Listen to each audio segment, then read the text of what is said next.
কি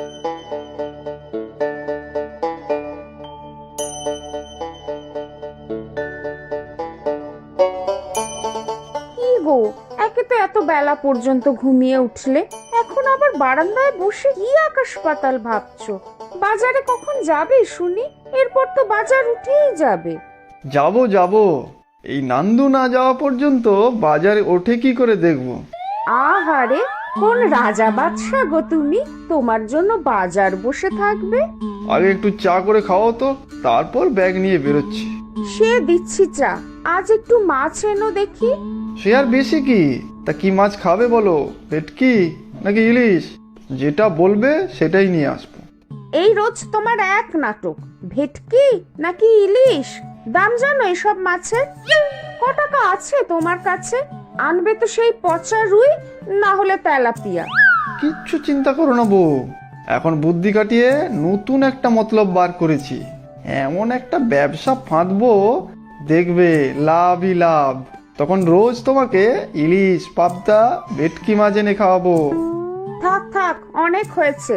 কম দিন তো আর দেখলাম না, কাজকর্মের বালাই নেই, সারাদিন শুধু শুয়ে বসে কাটাচ্ছে, আর মুখে বড় বড় বুলি। আমার বাপের সামান্য কিছু যা জমি জমা ছিল, সেইগুলো দেখাশোনা করেই সংসার চালাচ্ছি। সে তো তুমি ঠিকই বলছো বউ, আমার না গায়ে গোতরে কাজ করতে ইচ্ছে করে না মোটেই। তবে দেখো, মাথা খাটিয়ে আমি একটা বড় কিছু করবই। অনেক হয়েছে, এই চা খেয়ে আমাকে উদ্ধার করো, তারপর বাজার করে আনো দেখি। ব্যাগের মধ্যে টাকা দিয়ে রেখেছি, আজ একটু ভালো দেখে কয়েক টুকরো কাতলা মাছ এনো দেখি। আচ্ছা, সে আনবো। ভাবছি আমাদের পেছনের পুকুরটা এবার কাতলা মাছ চাষ করব। তখন দেখি কত মাছ খেতে পারো। হয়েছে হয়েছে, পুকুর তো না ছাই, ও তো ছোট একটা ডোবা, তাও কচুরি পানায় ভরে আছে। ওতে দু চারটে চ্যাং ল্যাটা যা পাই তাই বেশি।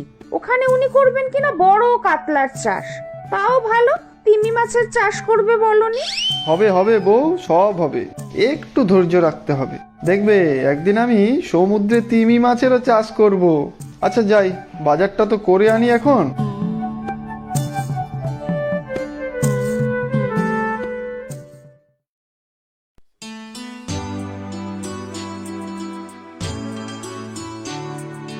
কি গো সরমা, কি করছো? আজকাল তো দেখাই হয় না গো, খুব ব্যস্ত বুঝি? না গো বৌদি, দুজনের সংসার, ব্যস্ত আর কোথায়। তা তোমার কি খবর? এই তো ছেলেটাকে খাইয়ে দাইয়ে স্কুলে পাঠালাম, তোমার দাদা মাঠ থেকে ফিরলে দুজনে মিলে খেতে বসবো। তোমার রান্না হয়ে গিয়েছে বুঝি? সেই কোন সকালে, উনি তো মাঠে যায় সকাল সকাল, কিছুটা খাবার বানিয়ে বেঁধে দেই, এখন ফিরলেই আবার খেতে চাইবে। অনেক পরিশ্রমের কাজ তো মাঠের কাজ, এখন আবার ফসল কাটার সময়। সত্যি, দাদা অনেক পরিশ্রম করতে পারে, তাই তো তোমাদের ফসল অত ভালো হয়। তা ঠিক, মানুষটা জান প্রাণ দিয়ে কাজ করে গো, না হলে সংসার খরচ, ছেলের পড়াশোনার খরচ সব আসবে কি করে? ঠিক বলেছো বৌদি। আর আমার ওকে দেখো, পরিশ্রম করতেই চায় না। কাজ করার কথা বললেই ওর গায়ে জ্বর আসে, সারাদিন বাড়িতে শুয়ে বসে থাকে। সত্যিই তো, পুরুষ মানুষ কাজ না করলে চলে? তা তুমিই তো একাই সব চালাচ্ছ, তোমার বাবা বেঁচে থাকতে তো উনিই সব দেখতেন। সেটাই কাল হয়েছে গো বৌদি। বাবা বেঁচে থাকতে জামাইকে জামাই আদরেই রেখেছিলেন, কিচ্ছুটি করতে দিতেন না। বাবা মারা যাওয়ার পরে এখনো সেই অভ্যেসই রয়ে গিয়েছে। এমনি মানুষ হিসাবে নান্দু কিন্তু মন্দ না, তোমার দাদাও তাই বলে, কিন্তু কাজকর্ম তো কিছু একটা করতে হবে। তোমরা দুজন যদি একবার বোঝাও ওকে। শিবুদা তো আর পর নয়, আমার জ্যাঠু তো দাদা, দাদার কথা নিশ্চয়ই শুনবে ও। সে না হয় বললে ওকে, তবে দেখো কতদূর কি হবে তা ভগবানই জানেন। ঠিক আছে, সময় সুযোগ মতো বলো, আমরা না হয় তোমাদের বাড়িতেই আসবো দুজন।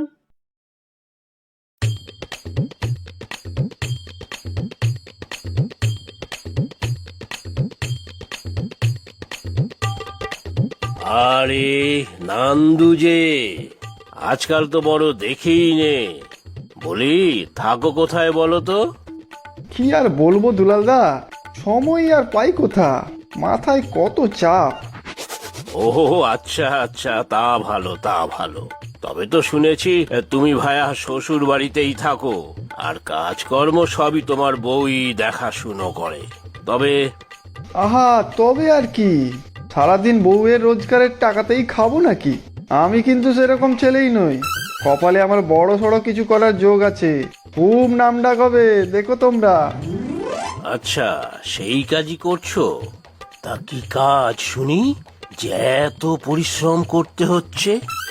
সেটা যে কি কাজ করব তাই তো পরিশ্রম করে ভাবছি সারাদিন শুয়ে বসে। ভাবছি একটা জাহাজ কিনবো, বেশ দেশ বিদেশ ঘুরে ব্যবসা বাণিজ্য করব। সর্বনাশ! এত কিছু থাকতে শেষ পর্যন্ত জাহাজ? একটা রিক্সা ভ্যান কিনে মালপত্র বেচা কেনা করার চিন্তা থাকলে না হয় বুঝতাম। এই যে দাদা, তোমাদের সবারই ওই এক দোষ, বড় কিছু ভাবতেও চাও না, করতেও চাও না, মাথার মধ্যে খালি ছোট ছোট লাভ ক্ষতি ঘোরে। আচ্ছা দেখো, জাহাজ কিনলে তোমাকেও একবার সঙ্গে নিয়ে যাব। হ্যাঁ, তুমি এখন যাও বাপু, যেখানে যাচ্ছিলে। কাজের কাজ কিছু নেই, শুধু অকাজের ভাণ্ড। কি হে কানাই, মাছ কোথায় সব? বড় মাছ? এই বেলা দুপুরে ভালো মাছ লইয়া বইসা আছি। খাইয়া দাইয়া আমার আর কাম নাই নাকি? আহা কানাই, তুমি তো জানোই আমার আবার এইসব চুনোপুটিতে মন ভরে না, বড় কাতলা চাই। জানা আছে, হগলডি জানা আছে। সুনোপুটি খাওয়ানোর মুরদ নাই, উনি খাইবেন রুই কাতলা। কেন দাদা, তোমার থেকে আমি বুঝি মাছ নেই না? হ, কিন্তু তাতে কি হুনি? বেবাক হগল মাছ গুল্লা টিপ্পা টিপ্পা ঘাইটবা, তারপরে দুইহান সস্তা স্যাং মাছ লইয়া যাইবা। তুমি জানো না দাদা, আমার ব্যবসাটা একবার চালু করি, তখন দেখবে তোমার সব বড় বড় মাছগুলো সব আমিই কিনবো। ব্যাস, তাইলে তো হইয়াই গেল। কাল থেকেই হগল বড় মাছগুলো তোমার বাসায় পাঠাই দিব। কয় না, গাছে কাঁঠাল গোফে তেল। তা কিসের ব্যবসা করবা হুনি? সে অনেক বড় ব্যাপার, তুমি বুঝবে না। দাও 2 পিস কাতলা দাও তো। তা সেইটা কও, 2 পিস মাছ নেবা, তার নাই গে তো ফটং। তুমি দেখো ব্যবসাটা একটু দাঁড়াক, তোমার ওই কাঁচা দোকান আমি পাকা করে দেবো। থাক হইছে। এখন এই মাছ লইয়া বাসায় যাও দেখি, বাতেলা মাইরা আর কয়দিন চালাইবা দেখি।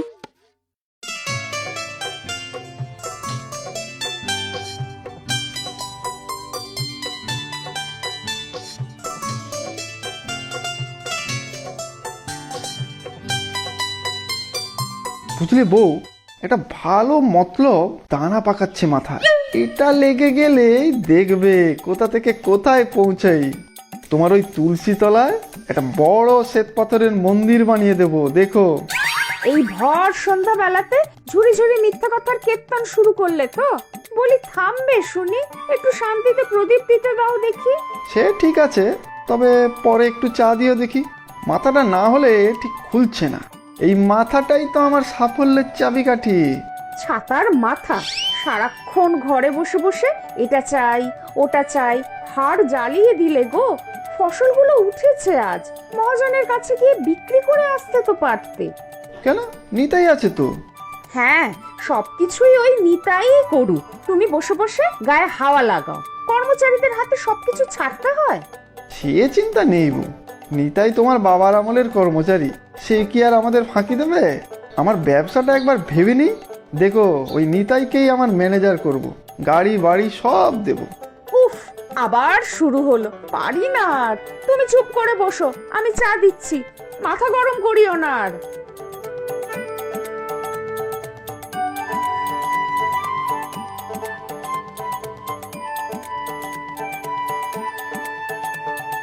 দাদা বাবু, দিদিমণি কোথায়? কে, সরমা? সে বোধহয় কলা বাগানের দিকে গেল। হ্যাঁ, তাই হবে হয়তো। আমাকে তো বলেছিলেন বড় ঝুড়ি নিয়ে আসতে। কলার কাঁদি হয়তো পেকেছে, বাজারে বিক্রি করে আসতে হবে। তোমাদের দেখে আমার খুব দুঃখ হয়। এই কলা বেচে কয় টাকা আর হবে?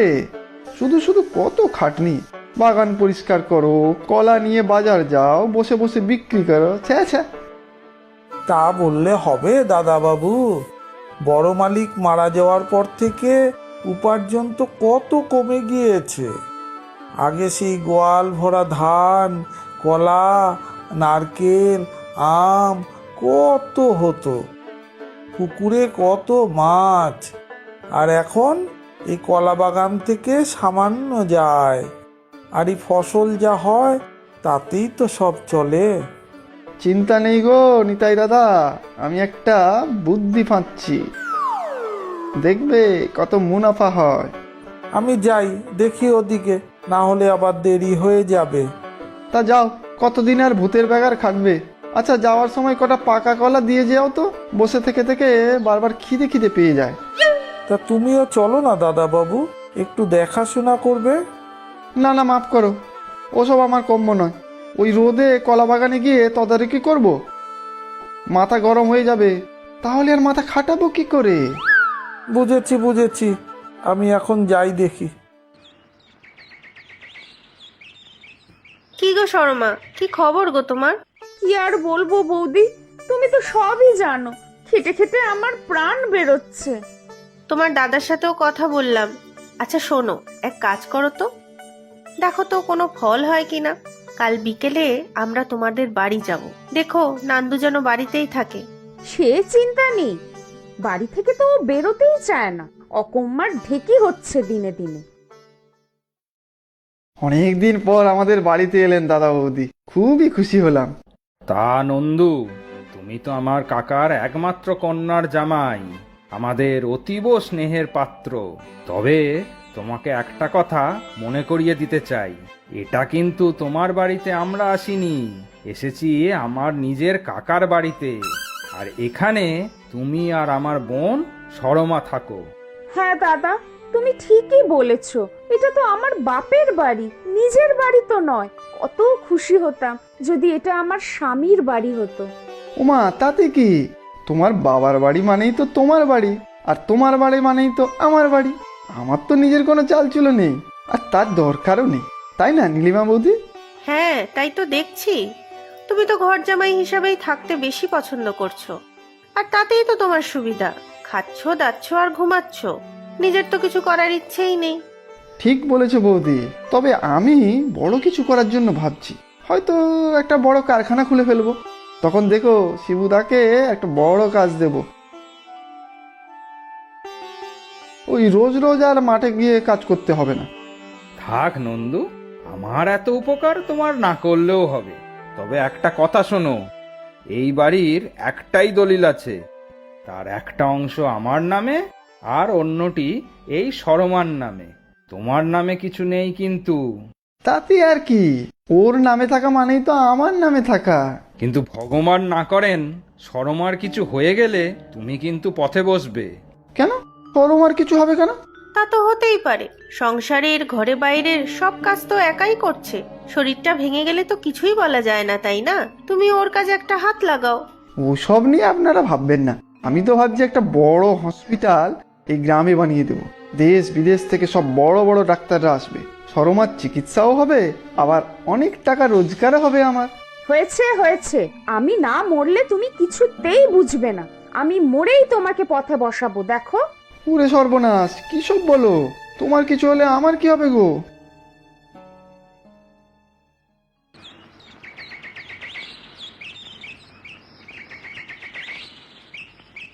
কোথায় বউ তুমি? আমার চা কোথায়? কোথায় গো তুমি? এ কি, তুমি এখনো শুয়ে আছো? আহ আহ আহ পারছি না, ব্যথায় মাথা ফেটে যাচ্ছে। সে কি, কি হবে এখন? চা করবে কি এখন? আমার তো ঘুম ভাঙলেই চা লাগে। ওগো, একটু উঠে চাটা করে দিয়ে আবার শুয়ে পড়ো। চা করে দিয়ে শোবো কি? আমি কি এমনি এমনি শুয়ে শুয়ে গড়াচ্ছি তোমার মতো? মাথা ব্যথায় প্রাণ চলে যাচ্ছে, আর তোমার মাথায় শুধু চা। বুঝতে পারছি বউ, তোমার খুব কষ্ট হচ্ছে, কিন্তু সকালবেলা চা না হলে তো আমার চলে না। যাও, বাইরে বারান্দায় দেখো, দুধ দিয়ে গিয়েছে নিশ্চয়ই। চা খেতে হলে নিজে গিয়ে বানিয়ে নাও। আচ্ছা দেখছি, কিন্তু সকালের খাবার? রান্নাঘরে দেখো, আটা আছে, তরকারি কাটা আছে, রুটি আর সবজি বানিয়ে নাও, আমাকেও দিও। তোমাকেও রান্না করে দিতে হবে আমার? কি আর করবে বলো, না খেলে তো আমি মরেই যাব, আর মরে গেলে তুমি থাকবে খাবে কোথায়? বাড়ি ঘর তো সব আমার নামে। সর্বনাশ, তুমি কিন্তু মরে যেও না বউ, আমি বড় হাসপাতাল বানিয়ে দেবো এই গ্রামে। হাসপাতাল পরে বানাবে, এখন চা আর জলখাবার বানাও তো দেখি।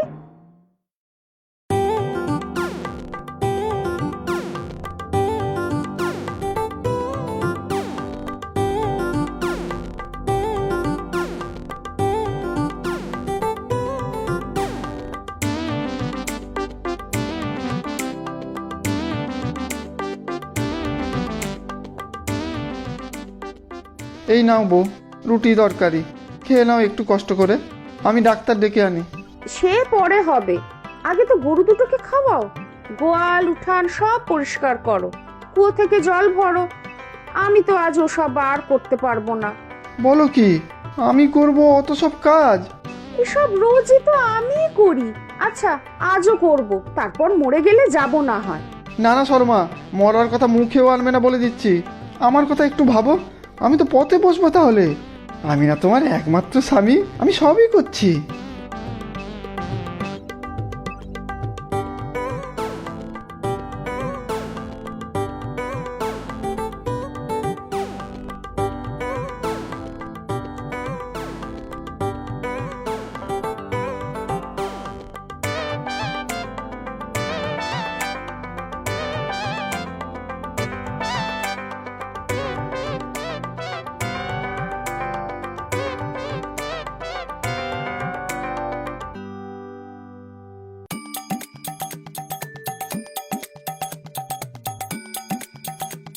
কোথায় গো দিদিমণি, চলো আজ নারকেল পাড়তে হবে। এ কি দাদা বাবু, তুমি উঠান ঝাড় দিচ্ছ? দিচ্ছি কি আর আনন্দে, তোমার দিদিমণির শরীর খারাপ, আজ তুমি একা গিয়ে নারকেল পেড়ে আনো। তা তো হয় না দাদা বাবু, নারকেল আমি পারবো, কিন্তু গুনতে হবে, হিসেব করতে হবে।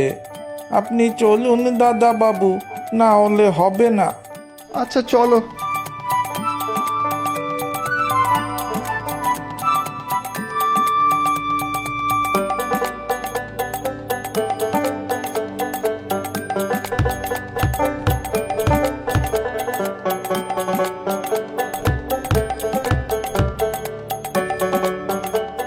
যাই, আমি এগুলো নিয়ে যাই বাজারে, ফিরে এসে কলা বাগানে নিয়ে যাব আপনাকে।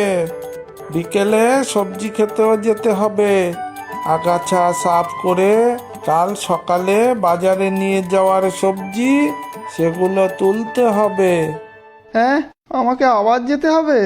হ্যাঁ গো দাদা বাবু, অত তরকারি তোলা আমার একার কম্য নয়, দিদিমণি তো হাতে হাতে কত কাজ করেন। আমি কি পারবো ওসব?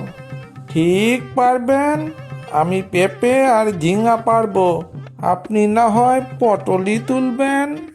ঠিক বলেছো নিতাইদা, আমি এবার পটলই তুলবো মনে হচ্ছে।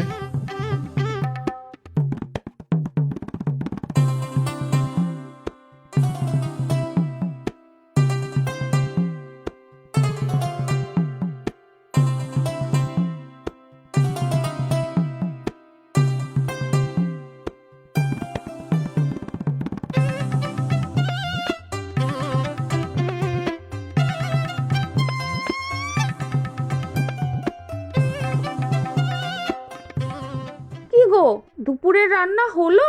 আমার কিন্তু খিদে পেয়েছে, একে শরীর খারাপ, তার উপর না খেলে তো মরেই যাব। না না না না, তুমি মরবে না কিন্তু, আমি যাচ্ছি রান্না করতে। বিকেলে আবার খেতে যেতে হবে নিতাই দাদার সাথে, আমিও মনে হয় মরেই যাব। না গো, পরিশ্রম করলে কেউ মরে না, শরীর মন আরো ঠিক থাকে। আমি বুঝতে পারছি তুমি রোজ কত পরিশ্রম করো, ঘরে বাইরে সব কিছু সামলাও, আর আমি অকর্মণ্য হয়ে বসে বসে আকাশ কুসুম কল্পনা করতে থাকি। ছি ছি, আমি আমার ভুল বুঝতে পেরেছি গো। তুমি তাড়াতাড়ি ঠিক হয়ে যাও, কাল থেকে আমি সব কাজে তোমার সঙ্গে দেব। না না, এসব ছোট ছোট কাজ করলে তোমার বড় বড় পরিকল্পনার কি হবে? আজ বুঝেছি কোনো কাজই ছোট নয়, সংসারের ছোট ছোট কাজগুলো আমাদের চোখে পড়ে না। চাষবাস বা মেহনতি কাজগুলোতে আমরা হেলাফেলা করি, কিন্তু এইসব না হলে আমরা বাঁচতাম কি খেয়ে পড়ে। আজই ডাক্তারবাবুকে ডেকে নিয়ে আসবো বিকেলবেলায়, তোমাকে সুস্থ হতেই হবে।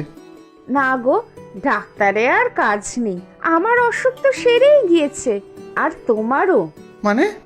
কোনো অসুখ হয়নি আমার। ওই নীলিমা বৌদির বুদ্ধি নিয়ে একটু অভিনয় করলাম, যাতে তোমার একটু চোখ খোলে। অন্যায় করেছি আমি, ক্ষমা করে দাও। না গো, বেশ করেছো তুমি। আমার মতো এক অকর্মণ্য অলস লোককে পাল্টে দিয়েছো। আজ আমি অন্য মানুষ।